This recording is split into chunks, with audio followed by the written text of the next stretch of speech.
Maria Sanchez sat perfectly still in the courtroom, her calloused hands folded on the defendant's table, her dark eyes fixed on the polished wood grain beneath her fingertips.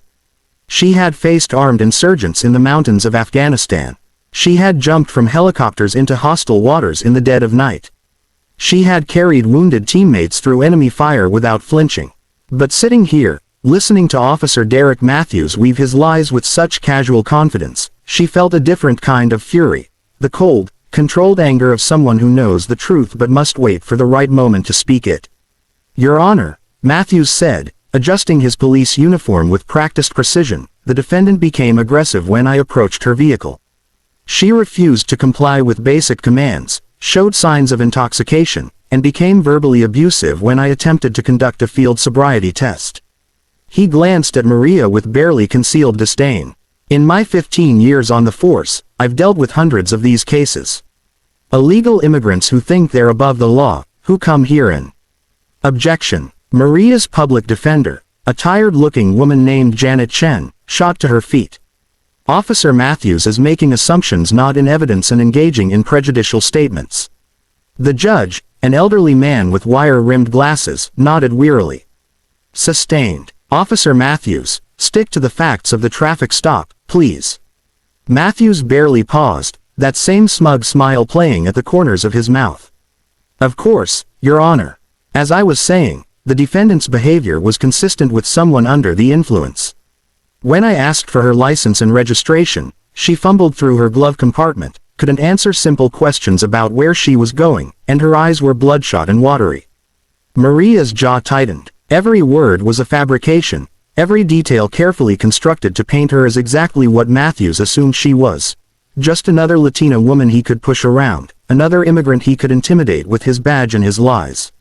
He didn't know that her fumbling had been due to hands still shaking from 18 hours of trauma surgery training at the VA hospital. He didn't know her bloodshot eyes came from 72 hours without sleep, volunteering at a community center while completing her medical certification. He didn't know that the verbal abuse he described had actually been her calmly explaining that she was a veteran and asking why he was treating her so aggressively. Most importantly, he didn't know who she really was. But Maria knew who he was. She'd seen his type before. Men who wore authority like armor, who used their power to compensate for their own inadequacies, who targeted those they perceived as vulnerable. In her 8 years as a Navy SEAL, one of the first women to complete the grueling BUD/S training and serve in naval special warfare, she had encountered plenty of men who underestimated her. Some had learned, others never got the chance. She had chosen not to reveal her military background when she was arrested. Partly because she wanted to see how the system would treat someone they assumed was powerless. Partly because she had been trained to observe, to gather intelligence, to wait for the exact right moment to act. And partly because something in Matthew's eyes that night, that particular gleam of satisfaction when he slapped the handcuffs on her wrists, told her this wasn't his first time abusing his authority. The field breathalyzer test showed a blood alcohol content of 0.09, Matthews continued, pulling a small device from his evidence bag. "Just over the legal limit, which is why I placed her under arrest." Janet Chen leaned over to whisper urgently in Maria's ear. "This isn't looking good. That breathalyzer reading is going to be hard to fight. If you have anything at all, that can help your case, now would be the time." Maria gave the slightest shake of her head. "Not yet," she murmured back. Let him finish. She had learned patience in the hardest school imaginable. During Hell Week at BUD/S, when her body screamed for rest and her mind begged her to quit, she had learned to endure. During long surveillance operations in hostile territory, waiting hours or days for the perfect moment to strike, she had learned to trust her instincts. And her instincts now told her that Officer Matthews was about to overplay his hand. After the arrest, Matthews said, warming to his narrative, the defendant tried to claim she was some kind of military veteran. She said she served her country and deserved respect. He actually made air quotes with his fingers, his voice dripping with sarcasm. "Your Honor, I've seen this tactic before. People claim military service to gain sympathy, to make themselves seem more credible. But when I asked for her military ID, she couldn't produce one. When I asked what branch she served in, she refused to answer. Classic signs of stolen valor, in my professional opinion. Maria's eyes narrowed. There it was, the lie that went too far. Because she had answered his question. She had told him, clearly and calmly, that she served in the Navy.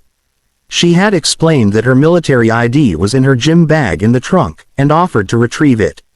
He had refused to let her, had laughed in her face, had told her that a little woman like you couldn't possibly be anything more than a clerk or a cook even if she was telling the truth.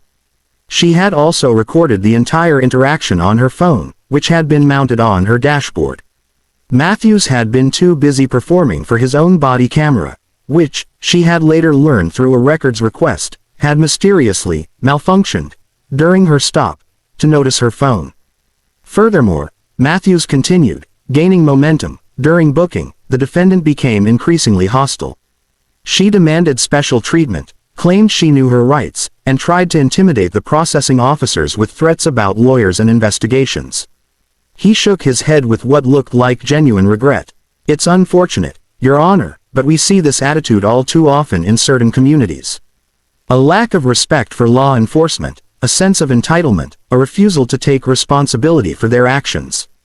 In the gallery, Maria could hear murmurs of agreement from a handful of spectators. She recognized a few off-duty officers who had come to support their colleague. But she also saw other faces, younger people, people of color, immigrants like her parents, whose expressions reflected a weary familiarity with stories like the one Matthews was telling. The judge looked at Maria over his glasses. Does the defendant wish to testify on her own behalf? Janet Chen stood quickly. Your Honor, before we proceed, I'd like to request a brief recess to consult with my client. Denied, the judge said, not unkindly. We've already had 2 delays in this case, Ms. Chen. Let's move forward. Ms. Sanchez, do you wish to take the stand? Maria rose to her feet in one smooth motion, the kind of movement that came from years of physical training and combat readiness. Yes, Your Honor, I do. As she walked to the witness stand, she caught Matthew's eye. He was still smiling that same condescending smile, utterly confident in his victory. After all, who would the court believe? A decorated police officer with 15 years of service, or a Latina woman with no apparent connections, no powerful advocate, no voice that carried weight in these hallowed halls of justice? He was about to find out. After being sworn in, Maria sat down and looked directly at the judge.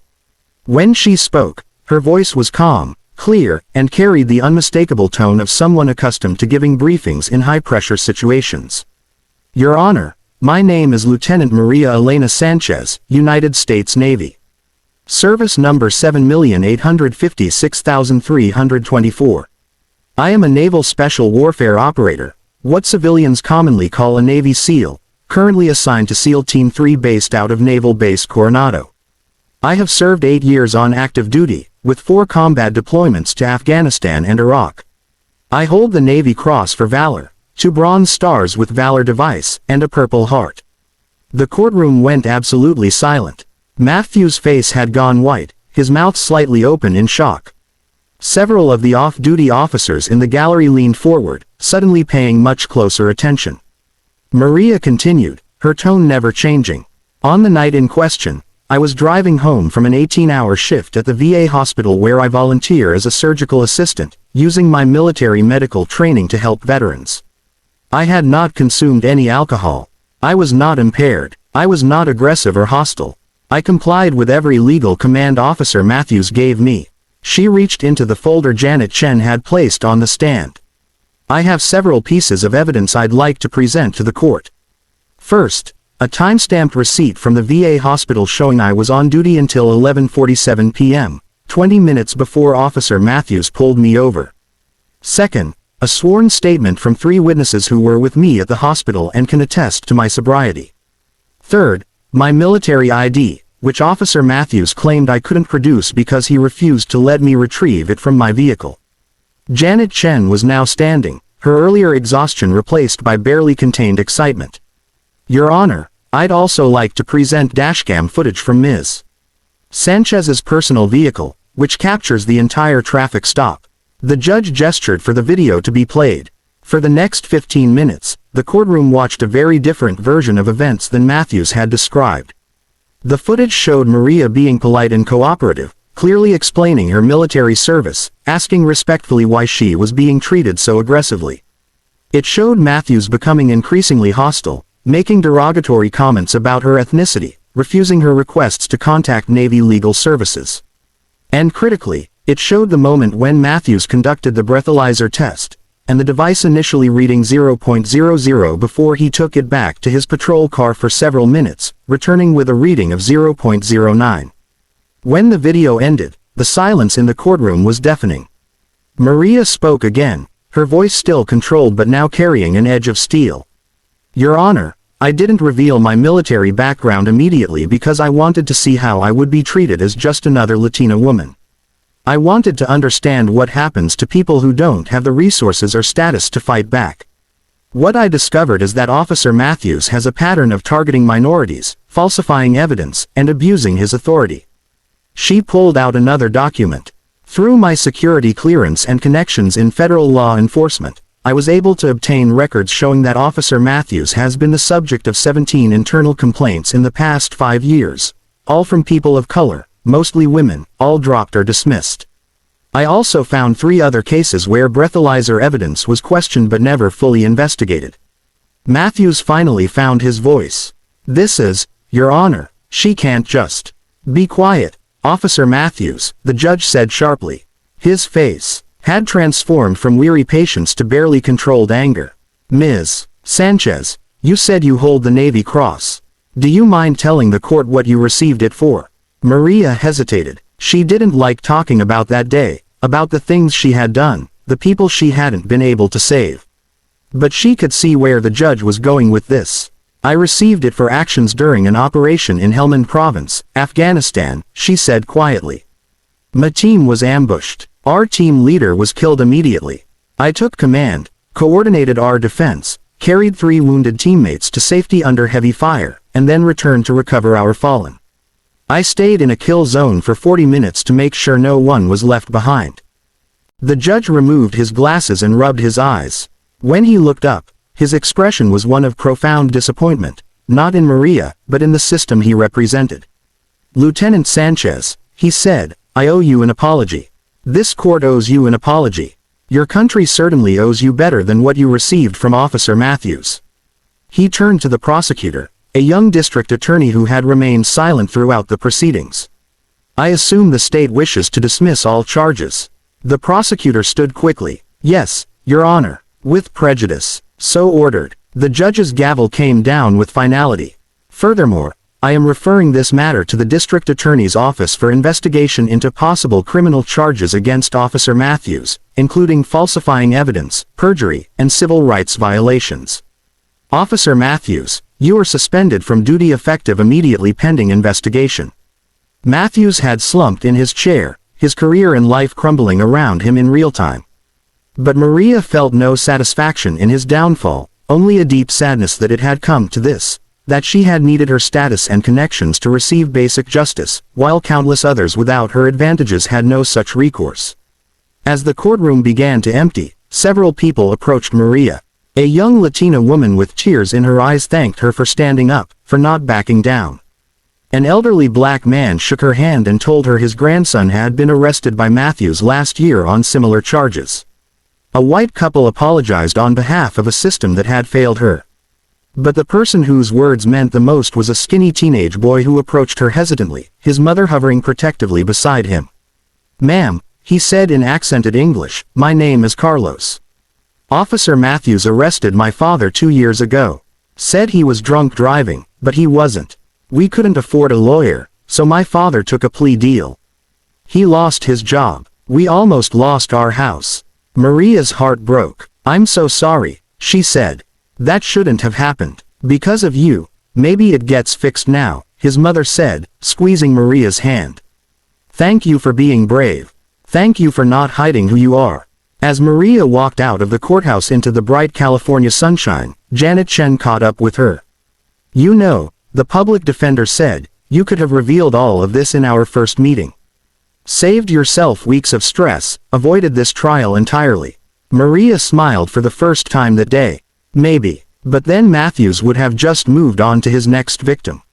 Someone who didn't have the resources to fight back. This way, he's exposed. His pattern is documented, and maybe, just maybe, some of his other victims will get justice too. You're not just a warrior, Janet said admiringly. You're a strategist. I'm both, Maria replied. That's what it takes to survive in my line of work. You can't just fight the battles in front of you. You have to think about the war. 3 months later, Maria stood in a very different courtroom, this time as a witness in the federal civil rights trial of Derek Matthews. 14 of his former victims had come forward, and the evidence of his systematic abuse of power was overwhelming. The trial made national news, sparking conversations about police accountability, racial profiling, and the importance of believing victims even when they don't have status or power. But for Maria, the most meaningful moment came afterward, at a community center in the same neighborhood where she'd been pulled over. She had been invited to speak to a group of young people, many of them children of immigrants like herself, about service and perseverance. I didn't become a Navy SEAL to prove anything to people. Like Officer Matthews, she told the assembled teenagers. I did it because I believe in service. I believe in protecting people who can't protect themselves. I believe that our country, for all its flaws, is worth fighting for, and worth fighting to improve. A young girl raised her hand. But weren't you scared, when he was lying about you, when everyone believed him instead of you? Maria considered the question carefully. I've been scared many times in my life, she admitted. I was scared during Hell Week when my body wanted to quit. I was scared in combat when bullets were flying and I was responsible for keeping my team alive. And yes, I was scared in that courtroom, knowing that injustice might prevail. So what did you do? Another teenager asked. I remembered why I serve, Maria said simply. Not for recognition or respect from people who've already decided what I am before knowing who I am. I serve because kindness matters. Because standing up for others matters. Because one person choosing to do the right thing, even when it's hard, even when it costs something, that can change everything. She looked around at the young faces watching her, seeing hope and determination reflected back. Officer Matthews thought he knew who I was based on how I looked. He thought he could define me, diminish me, dismiss me. But the truth is, no one gets to tell you who you are except you. You define yourself by your actions, your choices, your willingness to stand up not just for yourself but for others who need someone to stand with them. As the event concluded and Maria prepared to leave, the same woman whose son had been victimized by Matthews approached her one more time. My husband got his conviction overturned, she said, tears streaming down her face. They gave him his job back with back pay. We're going to be okay. Because of you, we're going to be okay. Maria hugged her tightly, feeling the weight of responsibility and privilege that came with her position. She had been given opportunities and training and status that opened doors others couldn't access. The question wasn't whether that was fair, it wasn't. The question was what she would do with those advantages. Driving home that evening, past the spot where Matthews had pulled her over all those months ago, Maria thought about the long chain of people who had made her journey possible. Her parents, who had immigrated from El Salvador with nothing but hope and determination. Her high school teacher who had encouraged her to join the Navy. Her SEAL instructors who had pushed her beyond what she thought were her limits. The teammates who had accepted her as one of their own, judging her only by her performance and her character. And she thought about all the Derek Matthews of the world, people who used their power to hurt rather than help, who saw difference as threat rather than strength, who built themselves up by tearing others down. The battle between these two visions of humanity was never ending. But Maria knew which side she was on. She had sworn an oath to protect and defend, and that oath didn't end when she took off her uniform. It was woven into who she was, part of her DNA now. Her phone buzzed with a message from her SEAL team commander, heard about the trial. Proud of you. Come back safe when your leave is up. We need you. Maria smiled. She would go back. She would continue serving, continue fighting, continue standing up for those who needed someone in their corner. Not because she was special or extraordinary, but because she was human, and being human meant recognizing that we're all connected, that justice for one is justice for all, that the measure of a society is how it treats its most vulnerable members. Officer Matthews had looked at her and seen only what he wanted to see. But she had looked at him and seen an opportunity, not for revenge, but for change. To expose not just one corrupt cop but a system that enabled corruption. To stand not just for herself but for everyone who had been crushed under the weight of prejudice and abuse of power. That night, Maria slept better than she had in months. Tomorrow she would return to base, back to the demanding and dangerous work she had chosen. But tonight, she rested easy knowing that she had fought a different kind of battle and emerged victorious, not through violence or vengeance, but through truth, patience, and an unwavering commitment to justice.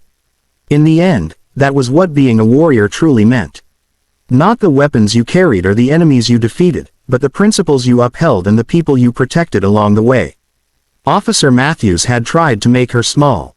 Instead, she had shown him, and everyone watching, exactly how powerful one person could be when they refused to be anything less than who they truly were.